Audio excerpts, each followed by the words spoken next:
Hello, everyone, and welcome to another episode of the Secret Origins of Mint Condition. I am one of your hosts, James, and lately we've been doing these deep dives and preludes into classic series and runs, and this episode will be no exception as we go into the dark corners of the universe and set the stage for an eventual episode about the Infinity Gauntlet. We have to do the prologue to the Infinity Gauntlet and talk about, probably because of the movies, the most famous Marvel villain of them all in the current pop cultural zeitgeist, Thanos. So, of course, joining me on this Thanos quest is Joe. Hey folks, how you doing? Hey guys, how are And you? we could not do a Thanos deep dive or Thanos quest without the man and the myth, the cosmic legend, Arco, is with us as well. Thank you very much. Yeah, well, Thanos is, I think in terms of pop culture, he's probably the most famous Marvel villain. And he was the villain of the MCU, I think, you could say Loki, but Loki became a hero Right, exactly. at a certain Yeah. point. Uh-huh. And so Thanos is like probably the strongest villain outside of D'Onofrio's Kingpin because he's got the most time and the most lore put around him. Absolutely. But we want to do an episode eventually on the Infinity Gauntlet because of obviously the all fanfare because of the Marvel movies. But I felt like cramming the Infinity Gauntlet and Thanos quest and the return of Thanos into all that would be too much. Yeah. So let's go back in time. So Yeah. Arco, Okay. I think before the mics went hot, we were gonna just focus on the return of Thanos, but I was like, you can't do that without talking about the original death of Thanos. Exactly.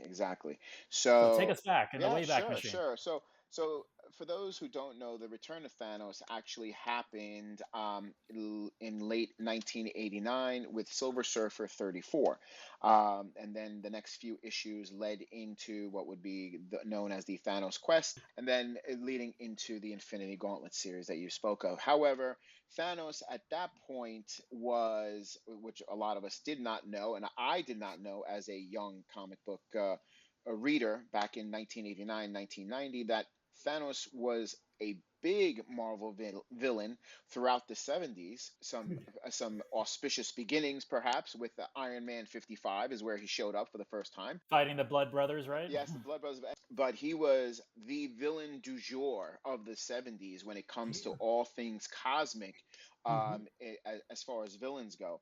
Let's go back to what he was planning on in the 70s. So his main goal was to eradicate life, because as we know as comic book readers, he loved the physical and the spiritual embodiment of death. He was just in love with it, and he wanted to kill all life as a token to her and his love for her.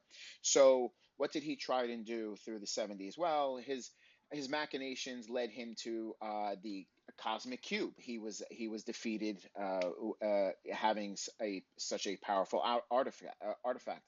Then he started fighting people such as the Avengers, Thor, but his main adversary was somebody who we love, Adam Warlock. Those Warlock issues, Thanos was a very big character, and but he wasn't just an evil character.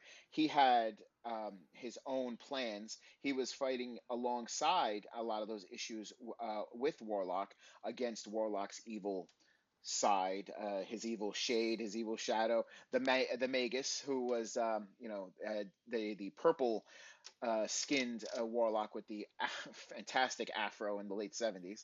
Forgot that.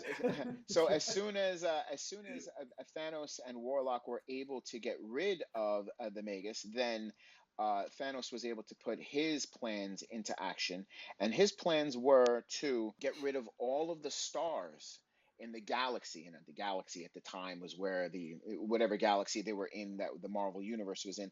And to do that, to snuff out all of the stars, he was planning on using what was called then at the time the Soul Stones.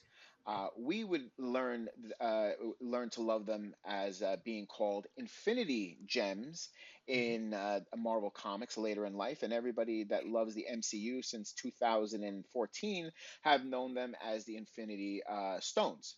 So how would he use these soul gems? Well, he would put them together and focus their energy through one very big, large, 6-foot round soul gem. and he was going to use that power to snuff out all of the stars of the universe. However, he ran up against in Avengers Annual number 7 that came out in January 1st of 1977. He ran up against the Avengers, defeated them in that particular issue, and also killed Adam Warlock in that issue. Then in the tie-in annual, which was called Marvel 2-in-1 Annual, which at the time was a Spider-Man annual, it just goes to show you how all-encompassing Thanos was. He wasn't just cosmic being. He did a lot of things on Earth. So in that particular issue, just to recap real fast, he did get all of the gems together, was about to fulfill his plan, but of course, like everything else that in Thanos' life, it goes sideways. And the ghost, the spirit of Adam Warlock, comes back, puts an end to him by turning him to stone. Okay, and a classic figure. He's got his hands outstretched, fighting Warlock, and the fiery spirit of Adam Warlock basically turns him to stone, and he is dead. He's officially dead. I mean, he is dead as a doornail. I mean, you can't be any more dead than that. And they keep him dead for 13 years, which is Wow. a lifetime, as we know, in Marvel comic books, in any comic books, really.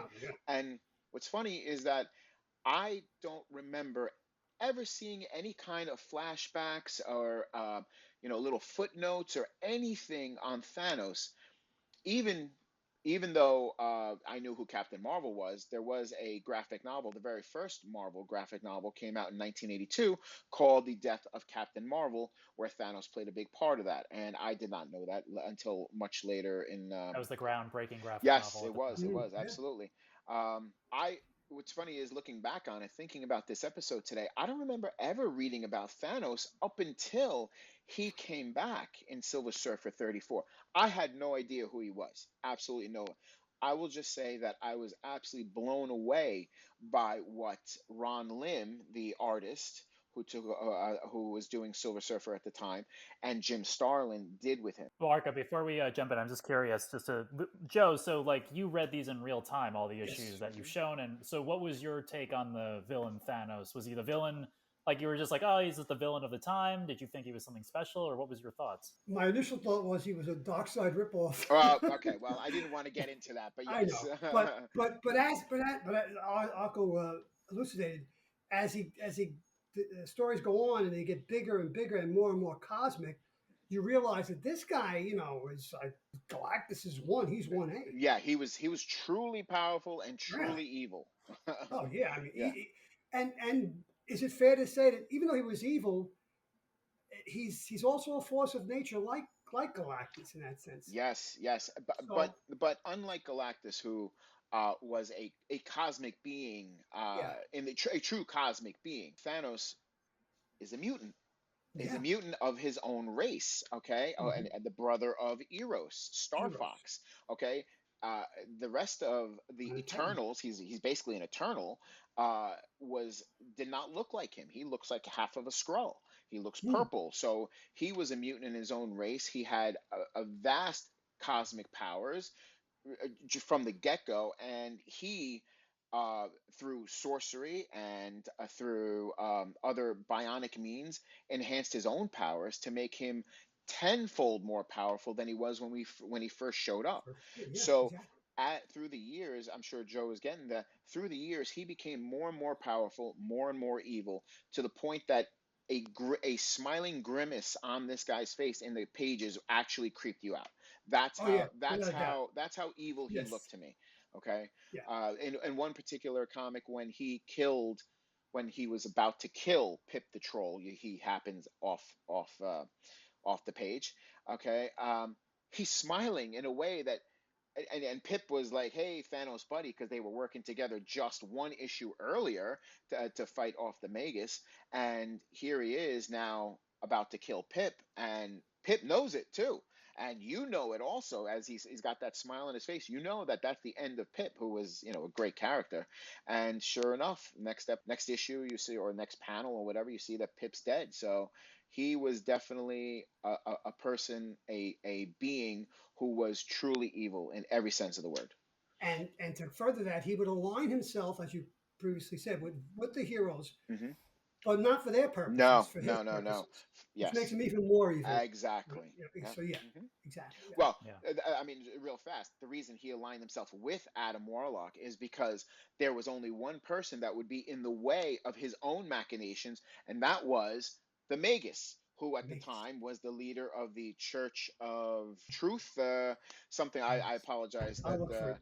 yeah, but he was the An leader. audience, if you want to know a deep dive in Adam Warlock, Arco joined us, and we Yes, did a deep yes, dive yes. on Adam Warlock's history. So if there's anything we omit in this episode, if there's Yeah, anything omitted from this episode, you can catch all of the Adam Warlock history in that yeah. So episode. yeah, not to go into all that, but yes. So there was only one person that Thanos actually not so much feared, but felt that would be in the way of his own plans, and he used Adam Warlock, Gamora, his daughter, quote unquote, and everybody that they were aligned with, Pip the Troll, and everybody else to get rid of the Magus. And when that happened, there was nothing in the way, almost to the point that it was like Adam later on was like, well, this is my fault because if the Magus was still around, Thanos wouldn't have done what he did. So, and more existential crisis for Warlock. Universal Church of Truth. There you Truth. go. Thank you. Yeah. Mhm. I don't want to derail this podcast into something else, but I do have to ask because before we're about to jump into flash forward a moment, like, was it in that original run with Thanos and Adam Warlock that the original Drax died? I can't remember what Yes, happened. Like, yes, okay, absolutely, okay, absolutely. and Drax was created and died in that original. Drax was created by the grandfather of Thanos, I believe the grandfather of Thanos, Kronos, and imbued with power. His name was Harry Douglas, I believe, something along He those was a lines. human, right? And he had just been killed by Thanos. Him and his wife were killed by Thanos.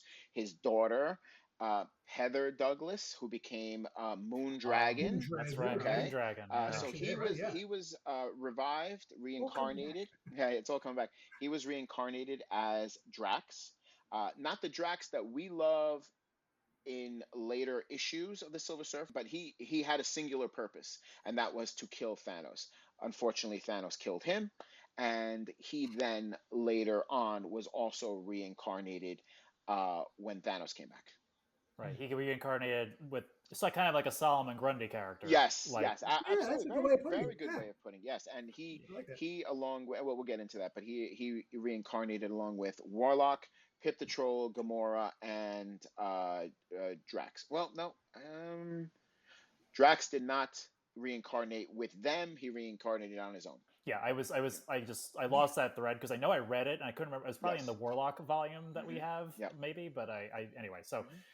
Okay. going back, I guess real time Okay. back to where you were, Arco. Right. I guess Okay. now we're talking about 13 years lapse, and then Ron Lim and Jim Yes. Starlin. So Ron Lim took over, and I apologize that I don't know, but I think he took over like issue 14, 15, or 16 of the Silver Surfer, which Marshall Rogers, yeah. yes, Mhm. which was restarted in 1987, and I had gotten all of those issues.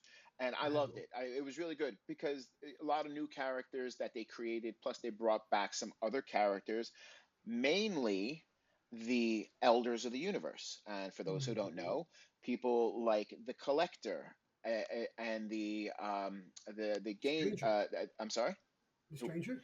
No, not the Stranger, but the Game Master. Game Master. Oh, the Game Master. Right, yeah, I was Is it Game confused. Master or is I'm sorry. Who's the Jeff Goldblum's character in Thor 3? Who? The Grandmaster. Isn't it the Grandmaster, Grandmaster, excuse me, I yeah. apologize. The Grandmaster is also, the Gardener is also one of them. So yes, they played a huge part in Ron Lim and Jim Starlin's taking over of the Silver Surfer.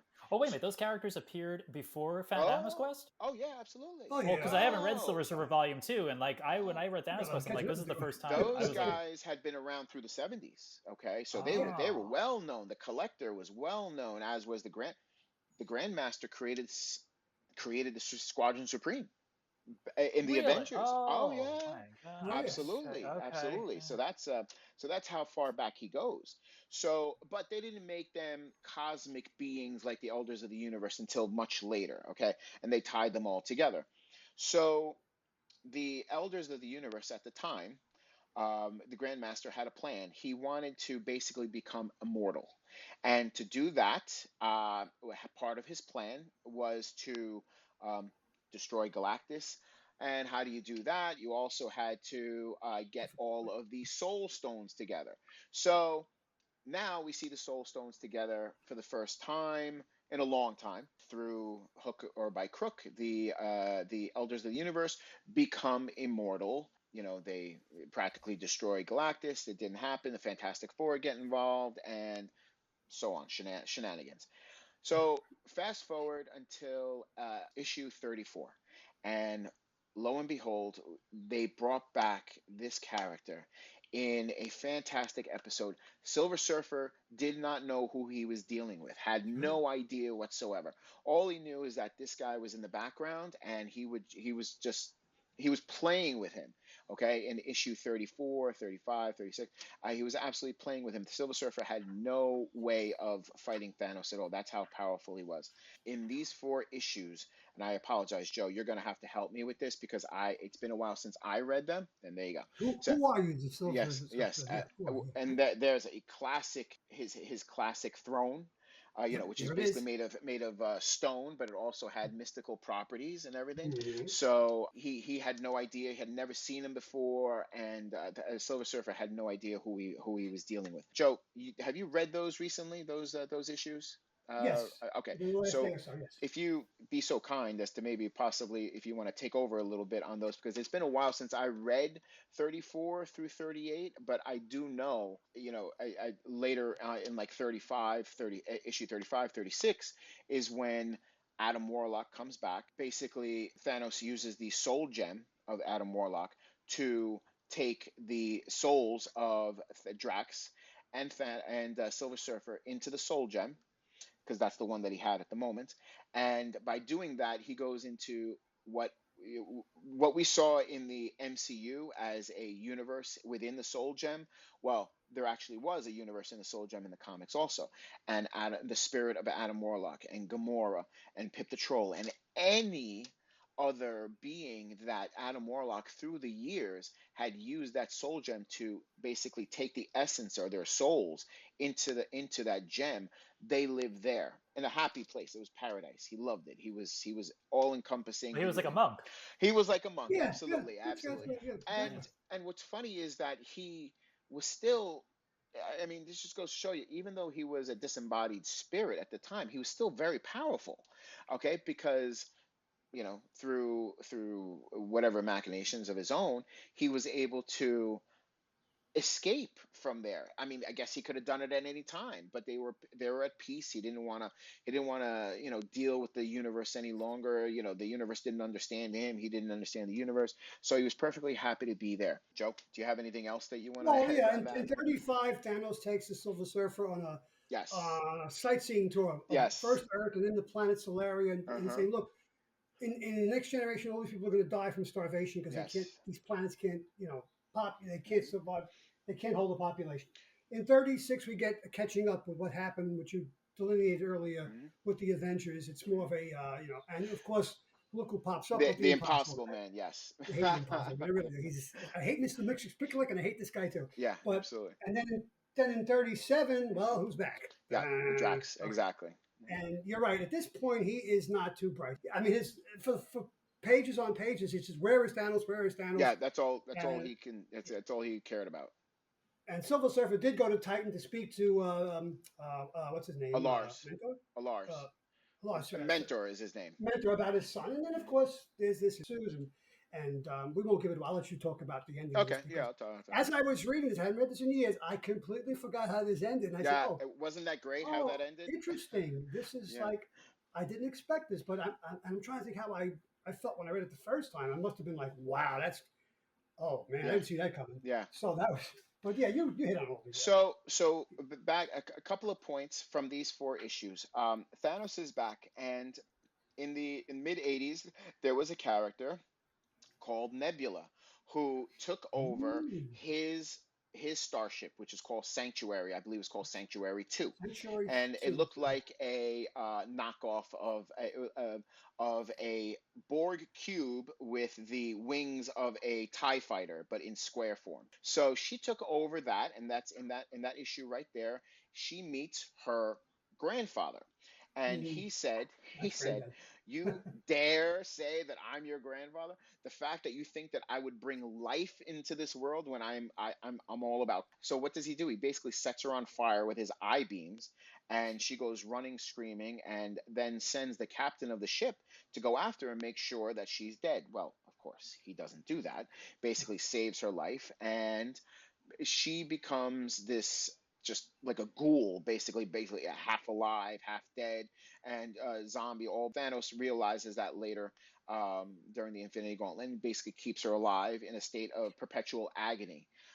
So that's one of the things that happens there. Another thing that Thanos does, he plays with the Silver Surfer's emotions in Mm, issue 35, I believe, where he says, you could save these people if you want to, and he sets the Silver Surfer on this task to save this one person, I believe, but everybody else around him dies. Or he shows what happens in the future to this one civilization where they are all peaceful now, but later in life, because there are no resources, and one of the things that Thanos does is that he shows them that they turn into cannibals because there's nothing left to eat. And right. so he's doing them a favor by killing them now, which is what they use a little bit in the MCU Thanos, so because he's a giver in the MCU, with Josh Brolin. And So also, Arco, in that issue, when they go to Earth, mhm, Silver Surfer picks up a disease that he brings to Solaria. And because he's not traveling on his board through space where cosmic space and the board would have killed the disease, the Surfer actually gives the disease to the Solarian population. yes, yeah, And when he goes back, half the population is gone. And hmm he's like torn. Do I stay to help them bury their dead? Or do I go after Thanos, who's he's been tracking for these few issues? And he's really, I mean, Thanos is really playing with this guy a absolutely. lot, and that man. Oh and my that's God. that's one of the things about Thanos, is that he's not a brute. I mean, he is a genius. He is Doctor Doom Yes. level intellect. He is the Oh, without doubt, evil. yeah. He is Reed Richards and Doctor Doom entwined in one, but just on the other spectrum, where he will play with you. He will play with your mind, play with your emotions. He could kill you at any time, but he wants you to suffer in every way before you die. Evil incarnate. He Yeah, definitely is. absolutely, absolutely. And with the silver, let's see again. I read different things than you guys read. There was an issue in at least the collection that I read where Silver Surfer. I get maybe this is later, and you'll get to it. hmm Where I guess maybe Thanos tells him, or somebody tells him there's an imperfection in your soul, and he goes and seeks out Galactus, and Galactus tells Silver Surfer that in order to do your job, I took away that feeling you would have of the remorse for doing your job. That is bringing back some little memory there, James, but I couldn't tell you exactly what that is. But Thanos probably told him that. Yeah, and Yeah. then Silver Surfer gets that back, and he begins to experience all the horror of what hmm he's did in his service of Galactus. And anyway, I don't know. It was part I of the do remember that collection. storyline, but I Yeah, can't remember the but issue. that does Yes. make sense that Galactus would do that to most of his heralds, because what they're doing is truly ghouly. Okay, and Correct. they would have to, even if they say, yeah, I'll do this if you spare Zen La, which is what the Silver Surfer did.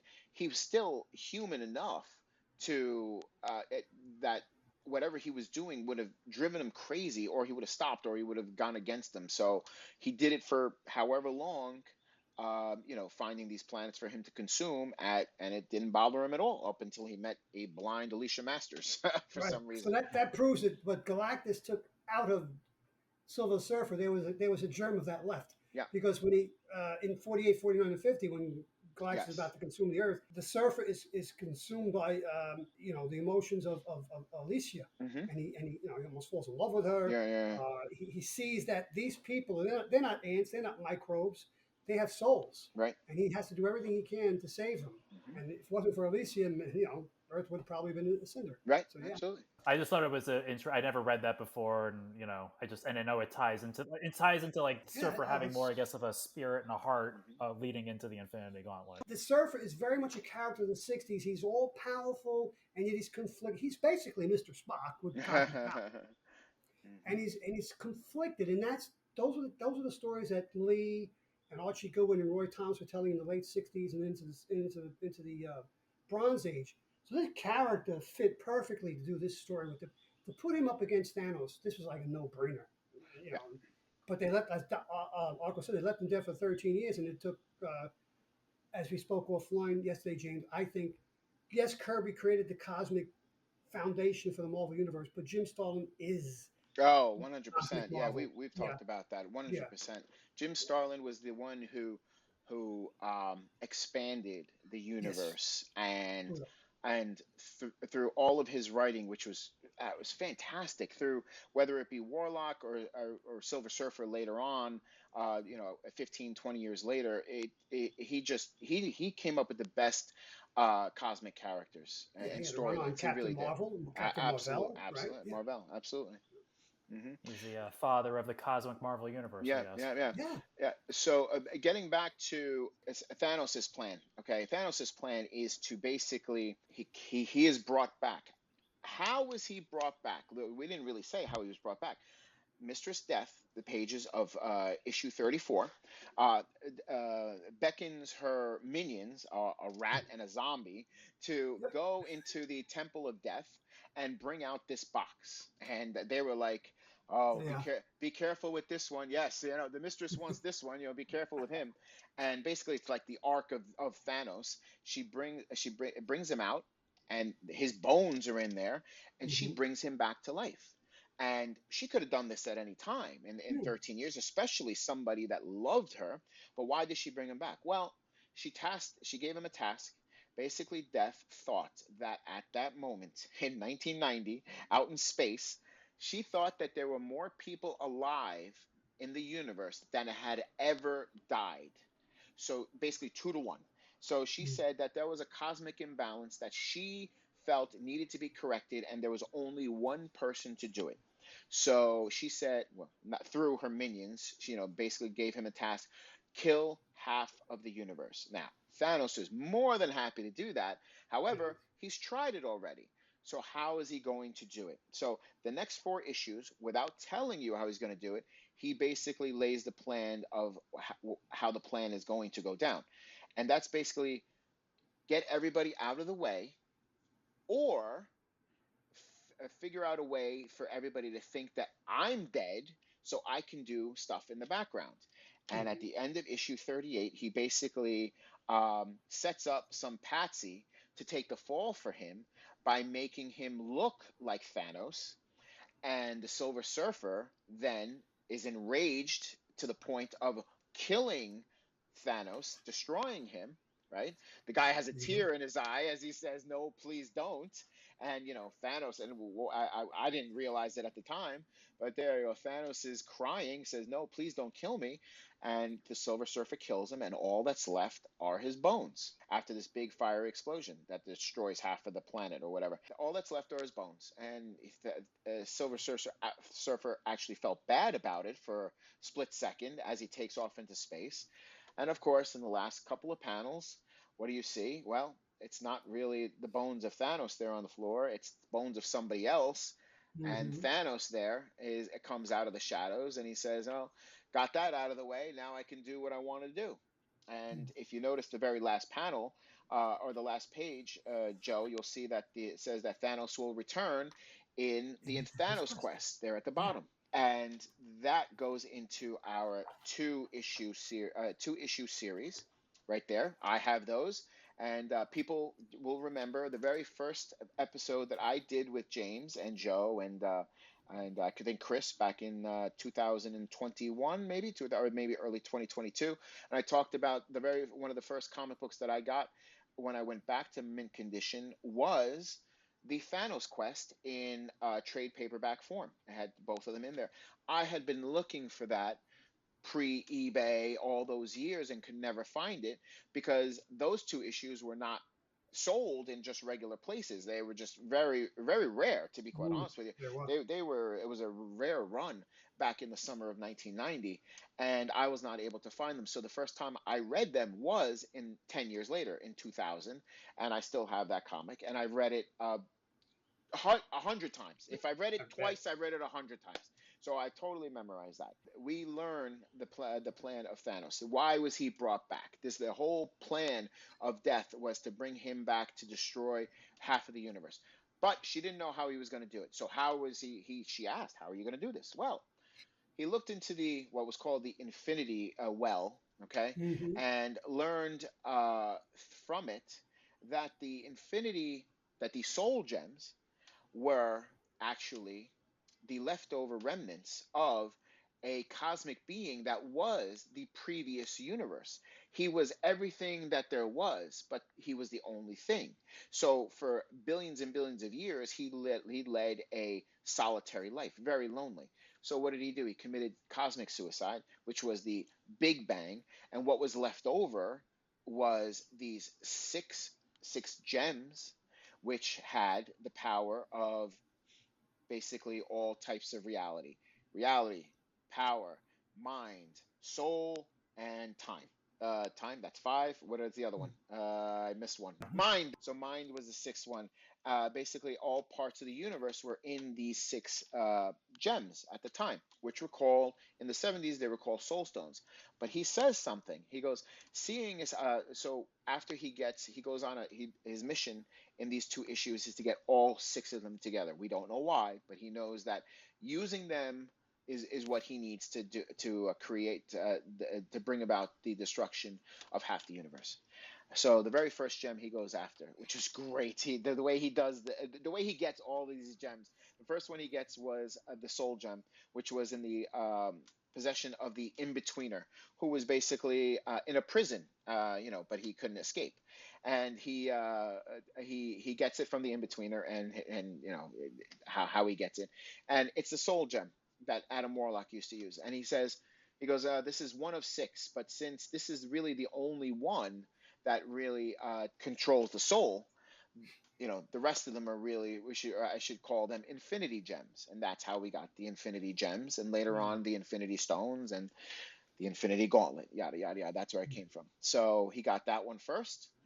The second one was the Power Stone that was held by one of the elders of the universe called It wasn't champion, the right? Or champion. Thank you, the champion, champion. yeah. The champion. Elders of the universe are the last surviving members of their races because they have a singular focus, and that is either the champion is fighting and becoming the most powerful being that ever fought. The grandmaster, he loves all types of games. The gardener, he's just a fantastic, he's got a great green thumb, so this is why they survive forever. And a bunch of these guys had their gems in their possession. So you had the first one was the soul gem. The second one was the power stone that he gets.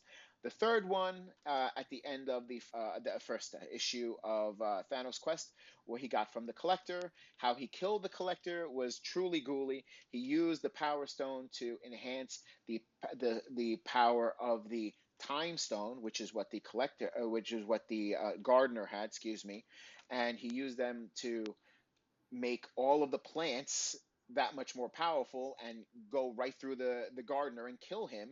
And he steals that and he goes, I really feel bad because you made the most beautiful garden in the universe, but I'm Thanos and I don't care. So he now has 3 stones at the end of the first issue. In the second issue, he goes after the last 3. So he goes after the elder called the Runner, and he uses the runner has the time stone. So the runner is he runs all over the place. He's really fast. Oh my God, I get there. He says, I get there, and yet I don't even know where I'm going. I just get there. And Thanos is like, don't you realize that? Well, he tells him later on. So what does he do? He uses the time. He uses again the power stone, increase the power of the runner stone, which is the time stone, to make him an really old. Now these guys are already 1 billion years old, but he makes them even older. So now he can't even use the power stone. So he goes, all right, but I'm going to use you in a different way. And he uses the stone to make him a baby. So he takes the stone from him, makes him a baby, and then he brings the baby, an elder baby, to the Collector. Now the Collector has what he thinks is one of the stones, but he can't use it. So Thanos goes, I'm going to trade you this baby elder, which you would love to have in your collection for that reality stone that you can't use. And he goes, sure, not a problem. So the collector goes, all right. He goes, well, this is a bad deal you struck upon this day, because it's in my learned observation that that is a nothing but a glass trinket. And Thanos goes, well, coming from a person of trivia like yourself, I'm not surprised that you weren't able to use this, because this needs a very a smarter person than you, basically. And he puts it on he uses it and basically warps all reality around the collector. And the collector basically goes, oh my God, I had it in my hand the whole time. And, listen, the Yeah. reality stone, if you have one of these stones, you're the most powerful person in the universe. If you have 3 or 4 of them, obviously we know what happens. So, but the reality stone was actually one of the more powerful ones. It was really the most powerful one out of all of them by itself. And that too, I didn't mean to interrupt, but No, that's the same stone the collector had in the MCU, right? Was the yes, it reality actually stone? that worked out that way. Yes, the ether, Yes. which then became the reality stone. So they went right on the nose on that one. So the collector was really pissed off, and he goes, "Please take it away, take it away." And he goes, "Yeah, sure, not a problem." And then he snaps his fingers, and the runner becomes an adult again and starts beating the crap out of the collector for trying to put him into his collection. So that was funny as they left. And he goes, "I'm going to leave you guys to your squabble." So, I mean, this is the kind of stuff that he does. He really is not only an evil person, but he's an agent of chaos. So Mm. basically, I'll kill you guys later, but in the meantime, you guys can beat the crap out of each other now. So now he has 5. He 2 for the price of 1 there. And even though it was only probably 10 or 15 pages into this 30-page issue, the best part comes at the end here when he wants to go after the Mind Stone. The Mind Stone is held by the Grandmaster, who was the only one that was starting to figure out the same thing that Thanos did, that putting these gems together was going to be making you the most powerful person in the universe. However, he couldn't get them together like Thanos did. So what did he do? He waited till Thanos got them together for him, and then challenged Thanos for all 6 of them by playing a game to the death, of course. And, Thanos, of course, accepts. And, he said, sure, Very let's do Princess it. Bride of him. Very Princess Bride. Yes, very good, very good. So, of course, then the Grandmaster, does this whole elaborate chess kind of reality AI kind of game, and that he ends up winning, of course, but he cheats. But he ends up defeating Thanos. Or does he? Because at the end, he realizes that it wasn't really Thanos there the whole time. It was just this robot or simulation of him. And Thanos was actually outside the game the whole time, when both of them have their minds set up into this game. And he basically crushes the game and destroys the mind of the Grandmaster. And he goes, you know what? With all these other gems, I could have taken this in any way that I wanted to, but this was the most satisfying. He takes the last stone, and I love I love the next 6 pages, because all the last the next 6 pages are all splash pages of each stone and what they do, and he runs through what each of them does, and how, time, he could go back to the beginning of time. Soul, he can communicate with the dead from the beginning of time. The mind, he can tap into the mind of every person in the universe at once. The Power Stone backs all the other ones. Yes, that's exactly all. The Reality Stone, that's that the one there that in his right hand there. The Reality Stone just controls all reality. Up becomes down, left becomes right. That's what he could do. And then what did I say? The Soul Stone, the Time Stone, Power Stone, said time, mind, all that. So yes. Was that Ron Lim? Who was drawing Yes, that? Ron Lim. That's Ron Lim. Yeah. Oh, Yeah, yeah. absolutely. Oh, yeah. Ron Lim I think by John took Beatty. over. Really Yeah, great took stuff. over, Yeah. and him and Starlin just did a rich Look at how vein of gorgeous that is. form. Look at Yes. those 2 pages. I mean, it's beautiful stuff. It Yeah, really it's is. gorgeous. And what's great about that you don't notice, that I did not notice until I got the trade paperback of the Thanos Quest, the way that it was drawn, the way that it was colored, was totally different than what was going on at the time. Now, I don't know if that was the beginning of using computers for it, okay? Because it looks like it was just, Joe, maybe you could tell me. It Hmm. just looks Let's more see. beautiful. It looks shinier. It just looks better the way that it was done. Tom Vincent is listed as the colorist. Okay. Trying to see if anything at the bottom of the page references computer. No, I don't. But they might have been using. It looks like wash tone also on some of Okay. these All right. colors. Yeah. Okay. See, So, which I'm was not something they the did back uh, in the '60s, actually. you guys have much more artistic background than I do. I just noticed that it was very, very nice. It's just beautiful stuff to look at, and I Yeah. don't know if I've taken the time to like really respect the work that Ron Lim Oh, did, or really good. like the fact when I think of the Silver Surfer and the way he looks, it's probably Ron Lim's Silver It Surfer it that I'm is. thinking of. It is. Oh, 100%. Yeah, the Silver Surfer that you know and love from the early '90s, James, when you got into comics, is definitely Ron Lim's Silver Surfer. Absolutely. Mhm. Whereas Joe Joe's Jack probably Kirby, is Buscemi's Jack Kirby, and Joe Buscemi. yeah, absolutely. And myself, Englehart, and then Ron Lim. But for me, Ron Lim's Silver Surfer run was the pinnacle of the Silver Surfer. Absolutely. So that brings us, at the end of Thanos' quest. He has all six of them. We don't know what he's going to do with them. We don't know how he's going to use them. We don't know how he's going to house them. Okay? Mm. So he's just got all six of these things floating through the air all around him, and he is the most powerful being in the universe at that time. And Death sees him. She goes to meet him, and she goes, "Hey, look, I did it. I now have the tools to create, to do what you want." And she's basically now ignoring him. Well, why is she ignoring him? She wanted him to do this, but she's ignoring him because now he has become beyond. He is beyond her. He's more powerful than her. She is his servant. He controls everything. He controls life, death. He controls every part, every aspect of the universe. And pretty funny, she's walking away from him and she doesn't speak to him. She never does. So the servants do. And he gets so bent out of shape at one of the servants that is speaking to him that he basically explodes him. And, and Right. at the end, Thanos finds himself with a tear in his eye and alone, because even though he's the most powerful person in the universe, he is once again alone, and he doesn't Well, have what he wants, which is the love of death, which is the whole reason that he did all this and the whole reason that she brought him back in Silver Surfer 34. Which just sort of sets the seed, again, spoilers, audience, I'm Yeah, sure, yeah.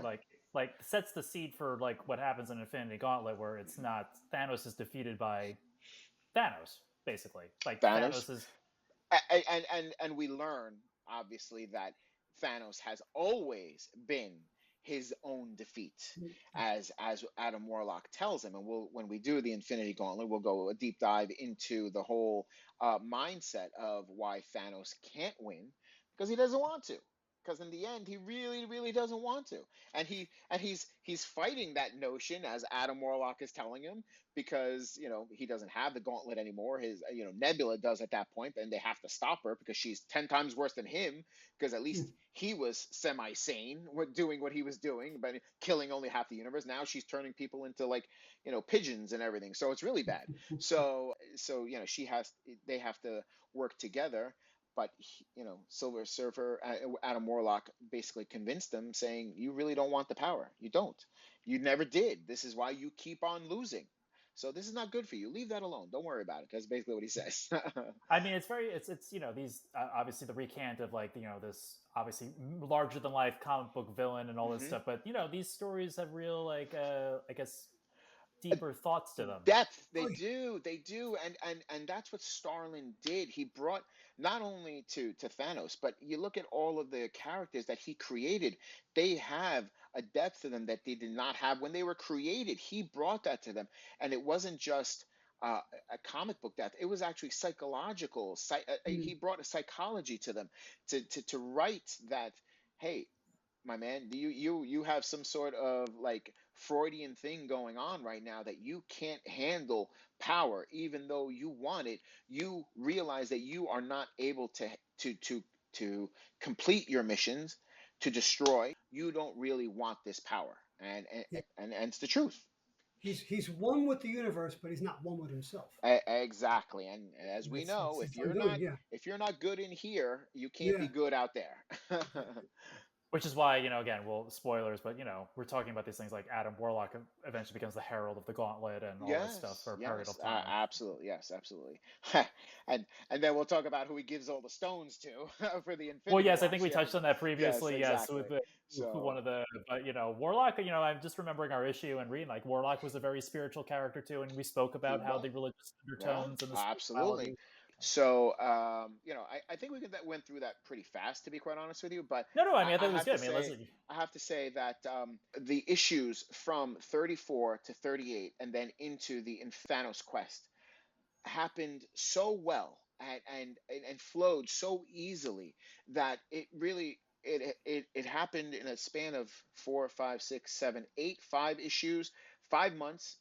Over a span of 8 months, 8, 9 months, you had everything done, and now you were ready for the Infinity Gauntlet to begin in the fall of 1991. And I guess the issue before that, before the Infinity Gauntlet, was Silver Surfer 50, where Thanos decides to reanimate his stone figure to go and fight the Surfer, and then then we get, I guess, at that point, was it a retcon of Silver Surfer growing up with his dad? Yes. And sort of like, I didn't realize they kind of stole a little bit from Jor-El and Superman with Norman's backstory a little bit, but see, now this is interesting that you bring that up, James, because I always wondered between issue 38 and issue 50. Obviously, there are 12 issues, but there was not a year between issue 38 and the Infinity Gauntlet. So they may have done double issues. They may have done two a month. I don't remember because I did not collect them. I did not have all the ancillary issues after issue 38. I think I went to like 43, 44, but was Silver Surfer popular enough to be a bi-monthly book at that point? I do not think so. I don't think so. I mean, Marvel was doing bi-monthly Spider-Man at that point. And they were doing bi-monthly X-Men for 2 years. Yes. In the summers only, though. But so that always threw me off, that there were so many issues in between 38 and 50. A lot of them were fluff. I read some of them in preparation for and they're great issues, but the issues are like, he's got the Infinity Stones, and I just kind of felt like, what's he like? There's nothing. What really happens to those issues is that like Mephisto gets involved, and he's trying to be Thanos's like servant, and Thanos is basically toying with him and then toying with the Surfer. And I'm like I said, no disrespect to the writers and stuff, and the stories are written well and they're beautiful, but it is a lot of like in between stuff between between the Thanos quest and Silver Surfer 50, which is like I don't know, like what, I guess maybe they needed to take a break, or maybe those things were happening simultaneously. I don't know how the release of those issues came, but me neither. I'm sorry, I cannot tell you that, because I always thought that just a few months after Thanos Quest, the Infinity Gauntlets began.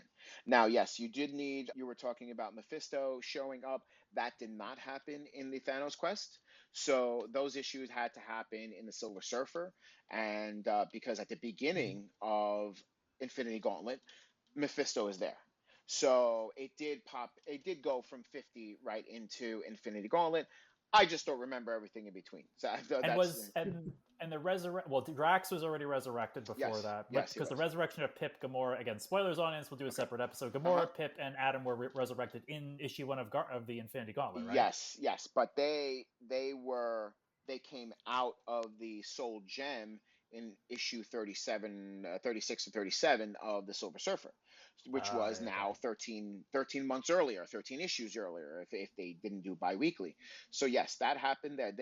Well, let me ask you, just because, like I said, I was reading comics then, but I wasn't following it and involved as much as you guys were then. So just like kind of how they, this would have been advertised for months. Like, was there a build up to Infinity Gauntlet, or it just kind of happened? Like, all these stories were happening and you knew like Infinity Gauntlet's coming and it'll be like a crossover. Like, what was do you guys remember? Was it a big deal when you guys were leading up to this? Was it? No, it wasn't a big deal to me. I knew, and because I didn't read the Thanos Quest at that time, so I didn't know it was coming. When it happened, I'm like, oh yeah, okay. I knew that he was still alive, and now we got to this point. But I didn't know how he got those gems. I didn't know how he got them. I just know that he got them, And then there was a little bit of exposition about what they did, but it wasn't until years later I knew after the Infinity Gauntlet what how he got him and everything, but until I got the Thanos quest, I did not know how he got him. Well, Infinity Gauntlet. When did that drop, Arco? Was that 1991, summer of '91. It's pre-internet. I think we discussed this on a previous episode, James. 70s, 80s, early 90s. You knew about these things. If you knew about them, you were reading fan magazines like the Comic Reader, or you were going to conventions in the summer, New York Comic Con. Marvel Age, Marvel Age. Yeah. You might get hints on the letter pages and answers from people. Yeah. What are you going to be doing with Thanos in the near future? Well, stick around. We got it. So a lot of this stuff dropped, and it was like, and that's what made it more fun because you didn't know. It was a drop. It was a real drop. It was like boom, here you go, and check it out. And if you didn't have any backstory on it, listen, it still worked. It was still amazing. I loved every part of it. But I'm 18, 19 years old when I'm reading this, going on 20, and it would have been nice. I was thinking, okay, well, how did this all happen? And like I said, the Thanos quest was not to be found anywhere. No. It was difficult to be found. To get, and for me to get, not only off of eBay, and not only did I get the trade paperback, but when I got into eBay 2-3 years later, I was able to find them, and I paid for them. I mean, I paid about like $20 each at the time, which was crazy. So, I wonder what those books are worth now after the whole thing. I should have looked them up. Before we started, I went to Cover Price. It's a thing I belong to. $2.95 a month. They update you on everything that's collectible, comic books. If you have this in a 9.8, this is going for $6,600. Okay, I could see that. That's the first appearance of Thanos. Yeah, okay, yeah. wow. 9.6 is 28. I'd say mine is about a 9.2. Okay, If I got it graded, I could probably get about. I'm surprised it's not worth more, but who knows? I guess if it's graded more, but I guess just having a perspective on it. Like, I didn't come to the Infinity Gauntlet until much later. I wasn't following Marvel and reading it. I mean, the only reason I kind of knew about it is because I was collecting Incredible Hulk at that time, and Peter David was writing the Smart Hulk, and there was a crossover with the Smart Hulk and that because it was in it, but I wasn't reading at the time. And I'm just kind of, in perspective of like every event is blown up and stuff was. Like, we think of the Infinity Gauntlet in retrospect just because what the MCU's done, like, this might have been this massive event, but I wonder, like, in real time, if everyone was like, okay, that was it's a continuing of a continuing and it did have to buy 47 books that month or over those 6 months to read it. While it was a big event, like all events at the time, because don't forget now we were 5-6 years past the Marvel mutant events that really were set the stage for all kinds of summer shenanigans, and tie-ins and everything. So yes, you had a lot of tie-ins, but this was so well received that within a year you now had, and I'm sure they had it all planned out anyway, but within a year now you had the Infinity War. And that was even more tie-ins. Okay, so I mean, they knew what they were doing. And you didn't need the tie-ins to work out what was happening in Infinity War, but a lot of what happened in Infinity War then bled out into the Marvel Universe, and they were able to keep a lot of those things that we talked about, the Spider-Man doppelganger that was around for a long time, and the Infinity Gems were, used for in other ways by other people. So a lot of that story lasted for a while. And I remember picking up Silver Surfer 50 because that was there was a foil cover. The foil cover, like embossed Silver Surfer on it, which I stopped to think for a moment. I was like, how deep were we into the foil cover? Was that the beginning of the foil covers? That was just the beginning. Yeah, absolutely. 1991 that came out, and and the foil covers were the bane of Marvel and me and everybody for the next bane of everybody because the foil covers. Foil covers was one of the reasons that led to the crash a few years later. I mean, there were different reasons.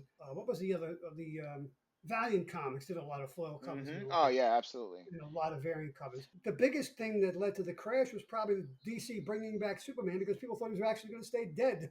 And we all knew that. Yeah, we all knew that. We all knew that. Absolutely.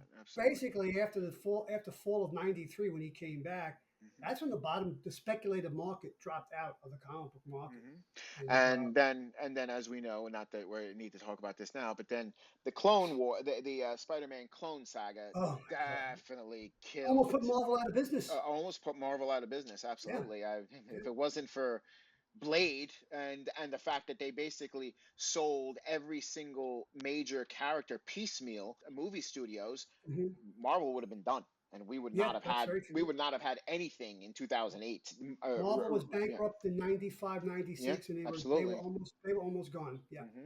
Well, they were almost bought by Toy Biz, I remember at one point. Yes, that's right. I have a couple of flashbacks here. I got one that's interesting about this book. It's cover dated February. Which book is that, Joe? Just I'm sorry. Hold up. It's the first or book. Just with the Iron Man 55. It's cover dated February 1973, but it came out in October of 1972. And you know what date came out in October? It's so fitting. It came out on Halloween. Oh, did it October really? That's 31st. so funny. Isn't that great? Yeah, that is crazy. Amazing. Yeah, absolutely. And Thanos' first appearance looked a lot like Darkseid in the face. Yes. And he was much thinner. Yes. Yeah. Much thinner. Not nearly as imposing as a character. So almost like a throwaway character at the time. Nobody knew, what they were going to make of him, And Thanos had a very sketchy career up until Starlin got a hold of him. Thanos even had his own helicopter, okay, at some point, all right? So, and that was a real thing. God, that's right. So, we're talking like Spider-Man buggy kind of thing here. That's how lame some of the people wrote him, because they didn't know what to do with him. And Starlin comes along, he goes, he's like, bro, what are you guys doing with this guy? Seriously, let me have him, and don't worry about it. I'll take care of everything. And he sure as hell did. Well, Starlin is listed in this book as the creator, co-writer with Michael Friedrich, who had been writing Marvel comics since the late 60s. And Mike Esposito, who's one of my favorite inkers, is no relation. Yeah. There you go. But there's one other cover I want to show. Since we're talking about the Silver Surfer, and I think it was issue 35 when he's trying to get rid of Drax and he can't get him off the friggin' board, right? Right. He's hurling him through a sun. He's just getting frustrated. Yeah. And he mentions, I was able to get the Hulk off my board or something. Right. It was just like the Hulk was difficult. Well, here's a cover. This is my favorite Silver Surfer cover. Tales to Astonish number 93. Oh wow, yeah, that's great. That is a great. I should have done my homework. It looks like Kirby. It's not. It's I think it's one of the Severns. It's either John or Marie. I hope it's Marie, because I love her. But he's just trying to get Drax off the damn board. He can't do it. Yeah, he can't do it. Well, that's when Drax is in Soul World. And he's threatening to blow up Soul World, and he could do it too. Yes, so and that's when Warlock had to step in and all right, stop now. He put a sleeper hold on him. He put him out to sleep, basically. I know. Yeah. Well, which is the same thing Thanos tricked Champion into doing, was destroying his own world by jumping up really high. Yeah, absolutely, which is crazy. But that's what was great about the Thanos quest, is that he didn't just use brute strength. He used his mind and his wits to get all of these gems. And like at the end, he could have gotten that last gem in any single way he wanted to. He just wanted to make him suffer, and to basically beat him at his own game before he killed him. Yeah, the greatest villains in comic books: Doctor Doom, Thanos, Professor Moriarty. Professor Moriarty, thank you. Different genre, but yes. Right. Lex Luthor, Magneto. I would even say Dr. Octopus. Because I like that character so much. Yeah. But they're more than just the sum of their parts outwardly. They have great minds. They're devious. Some of them have tragic beginnings, like Octopus, Otto Octavius. But they're all able to think their way. They're chess masters, basically. Yeah, absolutely. And they're always 2 or 3 moves ahead of whoever it is. Superman, Spider-Man, Reed Richards. Defeating them is difficult, and oftentimes, as you both mentioned, the villains defeat themselves. Yes. In spite of the hero's best efforts. Well, I think we've done it. We've left this. We've set the table for the Infinity Gauntlet, which will be an episode that will be coming up at some point, audience. So let's. I don't have a collection. I'm gonna go get a collection, because I know what the issues are, but I don't want to mess them up. Yeah. So I'll find a cheap collection. You can get something. Absolutely. Like that. I feel like just before we wrap up, I obviously they could not do it, but would you have preferred Arco? Were you happy the way the MCU did "quote unquote" Thanos quest in the Infinity War? Uh, yes. Yeah. I was perfectly okay with it. And this is coming from a guy who, as you know, loves the Thanos quest. Listen, uh, we realized that it wasn't going to be exactly No, the never. Thanos and the Infinity War the Infinity Gauntlet that we wanted. So early on, obviously, when you had the ether as a freaking, liquid and in space and everything. So I had no problem with the way they did it. I just find it funny, and we've spoken about this, that they literally had no idea how to make it work, and they were still they still brought out Thanos. They still said they're going to be the gems. They still had the gauntlet at the end of Avengers Age of Ultron, but they still had no idea what they were going to do with it. They had no story. All right, and 2 years earlier, Kevin Feige had laid it all out that this is going to happen, the Infinity Saga and everything, and this is the stones is going to lead to this. They had no idea. They literally created that. I mean, as far as I know, they created that those two movies back to back, and they were writing it as they went. So, and the fact that it That doesn't came out, usually work, by the and way. it doesn't usually work. Uh-uh. The fact that it came out not only amazing, but as amazing as it did is amazing to me. Yeah, So, that's yeah. serendipity. Yeah, Like it I really could is. not. I remember seeing. I remember I got off like work. I had like took like the afternoon off work to see the like a early showing of Avengers and Right? staying to the end. It's like I could not believe Thanos Yeah, was at the end of yeah. the Oh, first I freaked Avengers out when movie. I saw Well, it. I just yeah. This is before spoilers and everything, and I stayed, and okay. So just really fast. So that movie was the first movie that I watched with my daughter after me and her mother had split up. And it was literally that week, okay, just 5 days earlier, because it came out on like May 5th of 2012. We went to the late showing, 10 o'clock at night. And here I have my 7-year old for the first weekend alone with me, and I have her up until midnight. It was great. I'm the best father ever. And we stayed into the movie theater, and everybody cheered. And this was the first time I had ever been in a movie ever. Okay, this is 2012. Okay, now it happens all the time, but this is the first time I'd ever been in a movie where people were cheering when things were happening in the movie, and then they went nuts at the end. And I was shocked that so many people know who Thanos was. I was looking around like, you people don't know who this Yeah, is. It's those not. are Yeah, dedicated of comic book course. fans. So I've been in theaters where that's happened before with cheering people. yeah, no, I'd Um, never been in, and people were like, "Oh, you guys are a bunch of geeks," and I'm like, oh, "I'm amongst my people finally." Yeah. yeah, So usually when that happened for me back in the 70s and 80s, it was a scene in a film like Superman catching Lois in the helicopter. yeah, People okay, freaked okay, out. oh, okay, Um, Indiana Jones taking down that guy brandishing the sword and pulling out the okay, gun. yeah, okay, that's People fine, freaked yeah, out. okay, But yeah. Thanos is, you're right, Arco. That's pure comic book fans Yeah, going geeking out. absolutely. Oh, Yeah, it was that's amazing. that I'm was getting fan goosebumps service in thinking about every it. way, because they said to fight them is to court death. And what does he do? He gets up, he turns around, and he smiles, because Smile. that's what Oh he my God, wants. I'm getting Oh, that's what goosebumps he again. wants. And Yeah. then we see him again in the next, and the next time we see him is in Guardians of the Galaxy, and he looks comic accurate. Yeah. He's got the floating chair and everything, and he talks about death and everything. It's fantastic. And then at the end of Age of Ultron, fine, I'll do it myself. And he's got the gauntlet, he's got the glove, he's got it ready to go. And of course, we know that that wasn't the real one, and whatever. And my God, it was Yeah. the fact that Yeah. Josh they had Josh Brolin, right? yeah, Josh Josh Brolin. Brolin. Yeah, it was yeah, amazing they did that. I think just to like kind of wrap up like I think the biggest audience reaction, because I saw Avengers like sort of early in the day, so there's only a few people in theater. I went to see Endgame, and I went to see it like the first showing of that yeah, day, and yeah, the movie was packed. yeah. And biggest crowd thing I've ever been part of was when Captain America picks up Thor's hand. Ah, Yeah, that's The yeah. audience was like, I was unbelievable. I'm like, That's oh no. yeah, I was yeah. like, My daughter in the last hour, I remember she was sitting next to me when we watched it. I had already seen it once, and then I brought her to see it. So it was my second time. She was riveted and riveted. She was like, "I'm emotionally spent." I'm like, "People are dying. I can't handle this." It was bad. It was great. It was a great memory to share with her, even though she's not nearly as much of a geek as I am.